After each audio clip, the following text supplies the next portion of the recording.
Ensign, on my mark, I want you to go to warp factor 9 and all that jazz. Hell, if I'm going to use a catchphrase, I might as well go for one I've already got.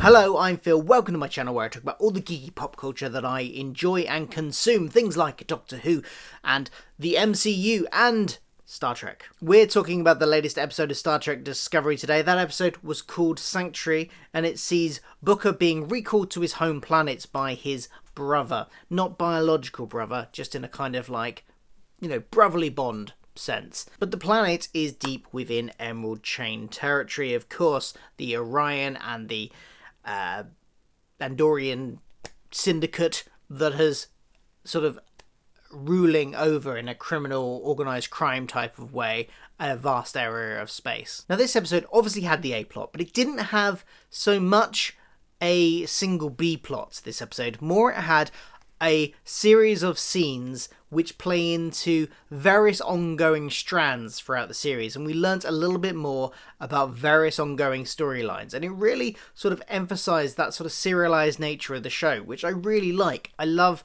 serialised shows. It's why Deep Space Nine is one of my favourite of the older Trek shows, because it utilised, especially in the later seasons, a sort of more serialised nature. Things that happened in one episode mattered in the next. What happened in one episode affected emotionally, and you'd see that in the next few episodes. Whereas other Trek shows, even of the era, late TNG, even Voyager, had a much more kind of episode of the week approach, and something dramatic could happen to somebody, and then the next episode, they wouldn't mention it again, or it just wouldn't seem to be playing into how they were acting in the next episode. And that always bugged me, even when that was the default for most TV at the time.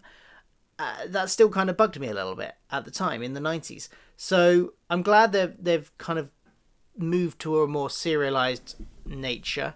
And I like the fact that we're getting little bits of each of these storylines, so that when a big moment and a big episode focusing on that storyline comes along, it doesn't look like it comes out of nowhere. We've had the gradual progression up to it. We've had the things that have played into it throughout from the beginning of the season, sometimes longer, sometimes further back. And it just feels a bit more natural. Take, for instance, Georgiou's storyline in this episode. We've been seeing her having sort of issues ever since they arrived in the future, ever since they got to where the Federation is. And she's been having these weird flashes, these blackouts. And here we get a sort of having a look into it from a medical point of view, and we get a little bit more information and a little bit more development in that. But we still don't have answers, and it looks like next week is going to focus on that. Now, if they just started next week's episode, having not had those flashbacks, having not had those blackouts, having not had this episode, it would have felt really out of the blue, and it would have just, if they just had the opening sequence of her having a blackout and then dealt with it all in that episode, it wouldn't have been as satisfying as, or at least I hope it's satisfying, than having seen it built up. And we do get various little ones of these. Some of them are plot points, some of them are mysteries that we're still ticking away at, some of them are very character development points of view. So there's a nice mix in there, but there are various different strands and plot threads and character threads which have their own little moment in this episode, and I really liked that. So I've already mentioned we got Georgiou, who is clearly there's something going on there, and I like the preview for next week. It looks like it's going to focus on that. We're going to see the guy, potentially Section 31 agent that we saw interviewing her before. He's back next week. But we're ticking over. We get the impression that maybe it's some kind of degenerative brain thing. Maybe they'll be able to solve that, but they need to work out what it is first. But I think it's probably more than that. And we get these flashes, and I like the flashes that we're getting back to her when she was in the Mirror Universe, when she was Emperor potentially, or potentially even before she became Emperor. I hope we get to learn a little bit more about her backstory in next week's episode as well. You've also got Detmer and her sort of PTSD of, when they came into the future, she was clearly the most affected on a sort of emotional front from the whole of the crew, and they've been seeding that in and putting that in and dealing with that in various episodes. And this episode, I would say, It's one of the weakest elements of these continuing little strands for me, simply because it felt a little bit like, oh, now she's flown this mission and done it really well and gotten all excited again and now she's fine. And I kind of said this again about a few episodes ago about when they did the movie scene and hugging, it looked like she was going to be okay then.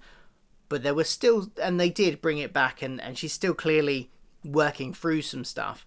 So I'm glad that they did that, and I hope that they don't just drop it now. That, she's had this moment of exhilaration of, flying and fighting this ship. And I hope they don't just go, oh, okay, she's fine now. I'm sure they won't, because I had that worry before and they didn't. So I'm going to trust them on this. But it did kind of feel like it kind of felt like, we need to wrap up this Detmer thing. Let's give her something to quickly get over it with and all be well. But we'll have to wait and see on that one. Tilly has just been promoted, obviously, to number 1, and we see her do an absolute brilliant job here. She got some really nice little scenes in this. When Saru and her are walking through the corridor and they're having a little briefing, she was doing a really good job of being number 1. And then we get they seem to be seeding in little comedy moments throughout these. We got the Linus teleporting all over the ship a few episodes ago. This week, the little comedy moment that recurred a couple of times was about what Saru was going to say when he told his helmsman to go to warp. Because, it's a very meta thing. We, as fans, talk about it. Picard has his engage. Pike has his hit it. And Saru wanted a catchphrase. What is he going to say when he goes to that? So he has Tilly kind of run up some suggestions for him. It was a lovely little scene. And I can't remember what he went with in the end there. What did he go with? I can't remember. I didn't write down what he actually chose. Remind me in the comments. I can't remember. But it was paid off at the end when he did it, and everyone on the bridge kind of went, oh, that's different. But I don't know if he's going to stick with that one or therefore try something else. I don't know. But it was nice. And Tilly also got that really nice moment where the Andorian storms into Saru's ready room and demands to know who the captain is. And she is straight there going, you will give that rank the respect it deserves, and talk in a more respectful manner. And absolutely showing that she, she has moments of self-doubt and has moments of anxiety and all of that we've seen in her. But she can absolutely be authoritative and commanding, and she shows it here. Great stuff from Tilly. The Burn plotline, investigating the Burn, ticks over a little bit in this episode. We get them examining the data they got last episode from the Navarans. So that's kind of ticking over in the background. It wasn't a focus at all in this episode, but it had like one little scene. And this is what I mean about the serialized nature. All the little background things that are ticking over, the mysteries that they're trying to solve, they're all happening. They don't just there's not just going to be a random episode where, like, if anybody watched the X-Files, they would have the, story of the week for weeks on end, and then like 3 or 4 times a season, they would have the episode that tied into the overarching conspiracy. And it always kind of felt like, well, why aren't they mentioning this conspiracy more often the rest of the time? Why aren't they, at least, yeah, they're dealing with their case of the week, but why aren't they referencing that they are keeping an eye out for this other stuff that they know about? And that always struck me as a bit strange with X-Files. But here, you do it's a much better merging of story of the week with ongoing plot elements, I think. And the other continuing thread is a character one, which is Adira.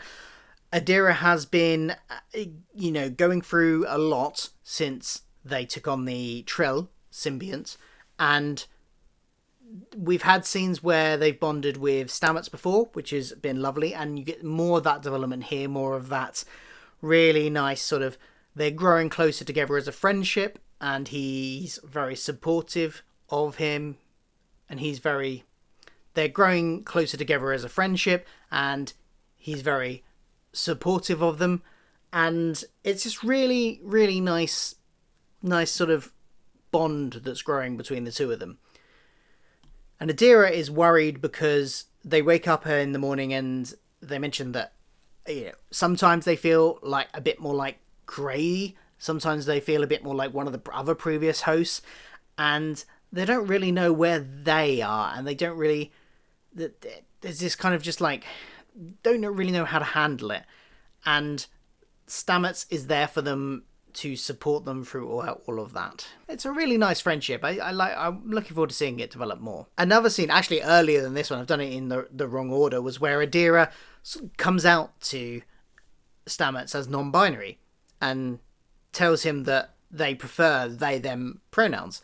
And I'm not someone who would know how that feels, and I don't know how much I can comment on it really, because I'm not commenting on it from a sort of massive place of knowledge, but I have friends who are non-binary, I have friends who are trans, and I think most of them would think that this was handled really well.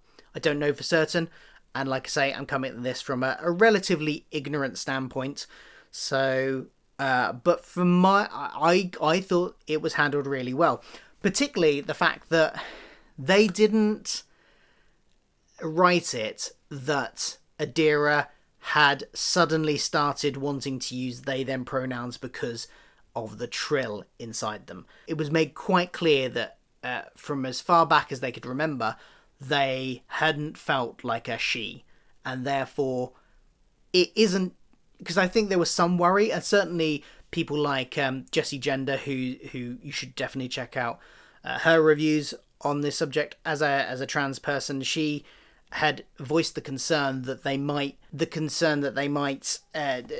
make out that the non-binary nature was because of the trill, because that's something that has happened in the past. But that wasn't what they did here, so I think it was handled really well. But I'd love to hear your thoughts on it. If you have a unique perspective on it, then please do let me know in the comments below. The only other thing I was going to say before I get on to the main A-plot was Saru dealing with the Emerald Chain, I think was handled really well. He stood up for Starfleet's principles and the Federation's principles, even if that went slightly against the Admiral's direct orders that he had told him not to engage in, just to be there an observer. When life was threatened, he did the right thing. He stood up. And again, this is another good Tilly moment, because he was, unsure about, he was going to go and save those people.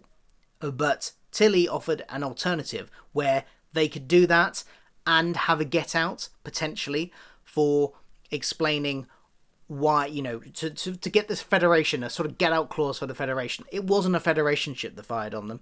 It was Booker's ship. And yeah, it was flown by a rogue Starfleet officer who will be disciplined. This is Tilly, again, doing a really good job as number one and presenting those alternative options to the captain, that helping to solve problems. I think a different perspective. Really good job by Tilly. And really good for Saru to show that he is willing to stand up for the Federation principles and what the Federation means, even if he's going against direct orders. It's something we saw captains do all the time in older Trek. Picard, Kirk, Sisko, they would always go off, necessarily off orders and do what they felt needed to be done. The main plot, I think the main benefits of the main plot was that they gave us some great world building for the whole conflict with the Emerald Chain and what's going on there. I like the fact that the Emerald Chain is run by a female Orion, because that kind of nicely ties in with what was established way, way, way back in Enterprise, that actually the Orions are mostly run by the females of the society, which, they sort of have an influence over the men through pheromones or stuff like that. So it kind of ties in nicely continuity-wise with that, yeah, on the Orion side, there would be a female that was quite high up there. I think this plot was really good for sort of world building, because we obviously had bits of information given about Emerald Chain. We've seen them in action. We've seen some of their operations in action so far, where, like on the episode where Booker was captured and sort of in slavery. We've had that. But it's good to keep developing them. Obviously, there seems to be... Saru here has clearly escalated tensions between them and the Federation. It's going to be interesting to see how that plays out. I think it's probably inevitably going to lead to a larger scale conflict between the Federation and the Emerald Chain at some point in the future. When that will be, I don't know. Will it be this season? Will it be next? we know we're getting a season 4. Maybe they're just sort of thinking long term, sort of like with Dominion, and setting up a long term bigger conflict. That would be quite interesting, I think. And then maybe out of the sort of seeds of that conflict could be the reborn, stronger, newer Federation in a few years' time. It's always lovely to see Booker and Michael together. They have such great chemistry. I say this every time, but they do. They have great chemistry together. They just flow so easily, and they're so easy to watch together. It doesn't feel like, it just flows naturally. And so even though this whole plot line didn't massively excite me massively, it wasn't, it was an okay plot line, but I still enjoyed watching it because the interaction between those two was nice, as it always is. Got the world building. There was a nice sort of, I thought the plot with the family and the brother and the fact that he was effectively being blackmailed because of, he didn't want his son to starve. That was all good stuff. It's not standout. It's not, wow, this was an amazing episode. It's more that I just really liked the sort of world building that we got in it, and the threads that will probably lead somewhere and look like they're leading somewhere in the future. And if it can do that while still be entertaining, it doesn't have to be fantastic every week. It's just enjoyable to watch. I haven't done a prediction for a while, but yes, my prediction is, as I just said, war is probably coming between the Emerald Chain and the Federation. Not straight away. Watch me be completely contradicted, as in 2 episodes time war erupts, but I think it will be a bit more of a longer term game than that. We might see war break out towards the end of the season, maybe at the beginning of next season or something like that. So overall, a solid okay episode. It was had some nice things in it. I think especially Tilly was a highlight of it, and Adira was a highlight of it, and just generally the world building. I'm looking forward to seeing where the Georgiou stuff goes next week as well.